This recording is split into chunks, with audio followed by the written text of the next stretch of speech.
आज जो बात तुम सुनने जा रहे हो वह तुम्हारे जीवन की दिशा भी बदलेगी और दशा भी। भगवान बुद्ध कहते हैं मन ही सब कुछ है, जैसा तुम सोचते हो वैसे ही बन जाते हो और तुम्हारी सोच बनती है उन लोगों से जिनके साथ तुम समय बिताते हो। बेटा, तुम किस संगत में बैठते हो यह तय करता है कि तुम्हारा मन शांत होगा या अशांत। मनुष्य का मन एक कोरे कागज की तरह है, जो भी संगत मिलती है वही उस पर अंकित हो जाती है। तुम जिसके पास बैठोगे उसके विचारों की स्याही तुम्हारे मन पर गिरना निश्चित है।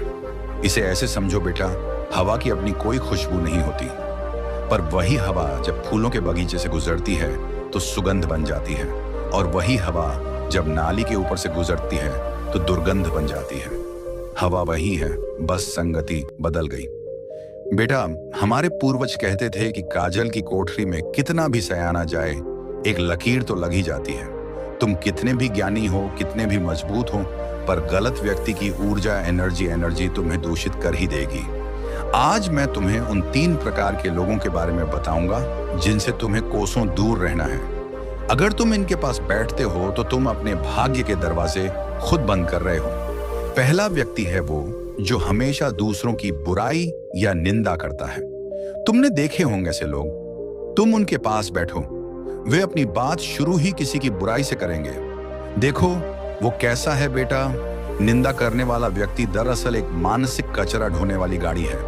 वो जहां भी जाता है दूसरों की कमियों का कचरा फैलाता है। तुम जब उसके पास बैठते हो तो तुम अनजाने में उस कचरे को अपने भीतर ले रहे होते हो। बेटा, जो तुम्हारे सामने दूसरों की बुराई कर रहा है, यकीन मानो वो दूसरों के सामने तुम्हारी भी बुराई करेगा। ऐसे व्यक्ति के पास बैठने से तुम्हारी सकारात्मकता खत्म हो जाती है। तुम्हें हर चीज में कमी दिखने लगती है। तुम्हारा मन कृतज्ञता भूलकर शिकायतों से भर जाता है। अगला पॉइंट वही है जो लोग अक्सर इग्नोर कर देते हैं। सब्सक्राइब करके ध्यान से सुनिए। शास्त्र कहते हैं कि जो दूसरों के पापों की चर्चा करता है वह उन पापों का एक हिस्सा अपने सिर पर ले लेता है। क्या तुम दूसरों का पाप अपने सिर लेना चाहते हो? नहीं ना? तो ऐसे व्यक्ति से नमस्ते करो और दूर हट जाओ। इनके पास बैठना मतलब अपने मानसिक स्वास्थ्य को जहर देना है। दूसरा व्यक्ति जिसके पास तुम्हें भूल कर भी नहीं बैठना चाहिए वो है चरित्रहीन या अनैतिक कार्यों में लिप्त व्यक्ति। बेटा, कल युग में लोग इसे मॉडर्न होना कहते हैं, पर यह विनाश का मार्ग है। वह व्यक्ति जिसका कोई नैतिक मूल्य नहीं है, जो झूठ बोलता है, जो चोरी करता है, जो नशे में डूबा रहता है, या जो दूसरों की मर्यादा का सम्मान नहीं करता। तुम सोचोगे बाबा जी वो गलत काम कर रहा है। मैं तो नहीं कर रहा, मैं तो बस उसके पास बैठा हूं। अरे नादान, जरा समझो। गौतम बुद्ध कहा करते थे, जब कोई व्यक्ति गलत मार्ग पर चलता है तो उसकी संगति में बैठे निर्दोष लोग भी धीरे धीरे उसी अंधकार में खिंच जाते हैं। समाज में जब किसी अपराधी पर गाज गिरती है तो उसके आसपास खड़े लोग भी उसकी चपेट में आ ही जाते हैं। इसलिए बुद्ध ने स्पष्ट कहा था, गलत व्यक्ति की संगति तुम्हारे कर्म और तुम्हारी छवि दोनों को दूषित कर देती है। दुनिया यह नहीं देखती कि तुम दिल से कितने अच्छे हो। दुनिया यह देखती है कि तुम किन लोगों के साथ उठते बैठते हो। और सबसे बड़ा सत्य यह है कि नकारात्मक संगति की ऊर्जा तुम्हारी बुद्धि को धीरे धीरे भ्रष्ट कर देती है। फिर गलत भी तुम्हें सही लगने लगता है। गौतम बुद्ध की वाणी है, जो अधर्म की संगति में बैठता है वह कभी धर्म के मार्ग पर नहीं चल सकता। इसलिए अपने चरित्र की रक्षा करो, अपनी चेतना को शुद्ध रखो और समय रहते गलत संगति का त्याग कर दो। तीसरा और सबसे खतरनाक व्यक्ति है वह जो तुम्हारी सफलता से जलता है या जो हमेशा दुखी होने का नाटक करता है। इसे पहचानना बहुत मुश्किल है बेटा, क्योंकि यह चेहरे पर मुस्कान लेकर बैठता है पर इसकी आंखें और इसकी बातें जहर उगलती हैं। तुम जब इसे अपनी कोई खुशी सुनाओगे तो यह खुश होने के बजाय उसमें खोट निकालेगा। हाँ ठीक है, पर इसमें यह समस्या हो सकती है। ये वो लोग हैं जो तुम्हारी हिम्मत तोड़ने के लिए ही तुम्हारे पास बैठते हैं। बेटा, ईर्ष्यालु व्यक्ति की नजर बहुत बुरी होती है। नजर कोई अंधविश्वास नहीं है, ये विचारों की तरंगे ड्यू हैं। जब कोई तुम्हारे पास बैठकर मन ही मन तुम्हारा बुरा चाहता है तो उसकी काली तरंगे तुम्हारे सुरक्षा कवच को कमजोर कर देती हैं। और दूसरे होते हैं दुखी राम, जो हमेशा रोते रहते हैं। भगवान ने उन्हें सब दिया है पर वे हमेशा कमी का रोना रोएंगे। मेरा तो भाग्य ही खराब है, मेरे पास तो कुछ नहीं है। बेटा, ऐसे व्यक्ति के पास बैठने से तुम्हारी उन्नति रुक जाती है। उसकी दरिद्रता की सोच तुम्हारे दिमाग को भी गरीब बना देती है। समृद्धि वहां आती है जहां उत्साह होता है, ना कि वहां जहां हर समय मातम मनाया जाता है। ईर्ष्यालु और हमेशा रोने वाले व्यक्ति से दूरी बना लो, वरना तुम भी कभी खिलखिला नहीं पाओगे। अब तुम पूछोगे, बाबा जी अगर ये लोग हमारे अपने हो या दफ्तर में हो तो क्या करें? बेटा, संगति का मतलब सिर्फ शारीरिक रूप से पास बैठना नहीं है। संगति का मतलब है मानसिक रूप से जुड़ना। अगर मजबूरी में उनके साथ बैठना भी पड़े तो अपने मन के दरवाजे बंद कर लो। उनकी बातों को एक कान से सुनो और दूसरे से निकाल दो। अपने भीतर एक फिल्टर लगा लो। जैसे हंस कीचड़ में रहकर भी मोती चुनता है, वैसे ही तुम भी केवल शुभ को चुनो। कोशिश करो कि तुम्हारा समय ऐसे लोगों के साथ बीते जो तुमसे बेहतर हो, जो तुम्हें प्रेरित करें, जो तुम्हें ईश्वर की याद दिलाएं, जो तुम्हारी सफलता पर सच में मुस्कुराएं।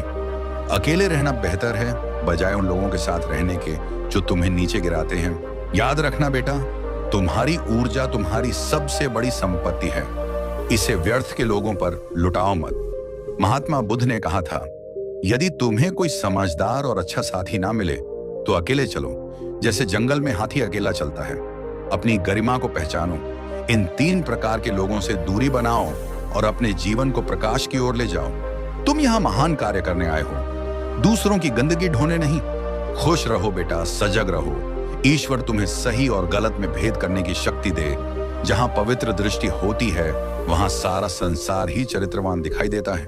मेरे बच्चों, चरित्र ही मनुष्य की असली पूंजी है, इसे बचाए रखना।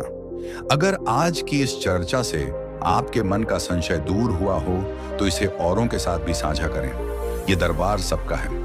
अक्सर कहा करते थे, जो हमें पहाड़ जैसी मुश्किलें दिखती हैं वो असल में आंखों का ही भ्रम होती है। सच तो ये है कि जिन्हें लोग परेशानी कहते हैं वही इंसान को ऊंचाइयों तक पहुंचाने का सबसे बड़ा मौका बनती है। आनंदगिरी आश्रम में गुरु वेदांश सिखाते थे, जब किसी में अच्छाई दिखे तो अपने मन को कैमरा बना लेना, और जब किसी की कमी दिखे तो अपने मन को आईना। अगर खुद सम्मान चाहते हो तो दूसरों की इज्जत करना सीखो। बोलने के लिए जीभ मिली है तो सुनने के लिए कान भी दिए गए हैं। सूरजपुर के बुजुर्ग कहते थे, इन बातों को दिल की गांठ में बांध लो। जो पिता के चरणों को छूता है वह कभी निर्धन नहीं रहता, और जो मां के पैरों में सिर झुकाता है उसकी किस्मत कभी रूठती नहीं। कविता जैसी नरम दिल वाली लोग जल्दी आहत हो जाते हैं, जल्दी नाराज होते हैं, लेकिन उतनी ही जल्दी मान भी जाते हैं। कहा जाता है, ऐसे ही दिलों से भगवान सबसे ज्यादा प्यार करते हैं। नंदनपुर में वो दौर भी था जब कभी चिट्ठी आती, कभी राखी, कभी मनी ऑर्डर, और डाकिया सिर्फ खत नहीं, खुशियां भी लाया करता था। हर सीख किताबों में नहीं मिलती, कुछ सबक जिंदगी और रिश्ते खुद सिखा देते हैं। जब जेब भरी हो तो दुश्मन भी गलती माफ कर देता है, और जब जेब खाली हो तो अपने ही लोग ठीक से बात करना भूल जाते हैं। रामदास हमेशा कहते थे, जिस काम से घर चलता है उसे करने में कभी शर्म नहीं होनी चाहिए। डर दिखाकर पैसा कमाया जा सकता है, लेकिन इज्जत कमाने के लिए प्यार बांटना पड़ता है। ये कलयुग है मित्र, यहाँ कसम खाने वाले कम मिलते हैं और शराब पीने वाले ज्यादा सच बोल जाते हैं। जब इंसान का मन अंधा हो जाता है तो उसकी आंखें भी किसी काम की नहीं रहती, और इस दुनिया में इंसान ने झूठ बोलना तभी सीखा जब उसे सच बोलने की सजा मिलने लगी। अगर यह विचार आपको भीतर तक छू गया हो तो लाइक जरूर करें। ऐसे ही जागरूक विचारों के लिए चैनल को मटनी बुधा सब्सक्राइब करें और कमेंट में लिखें नमो बुद्धाय, ताकि यह संदेश और लोगों तक पहुंच सके।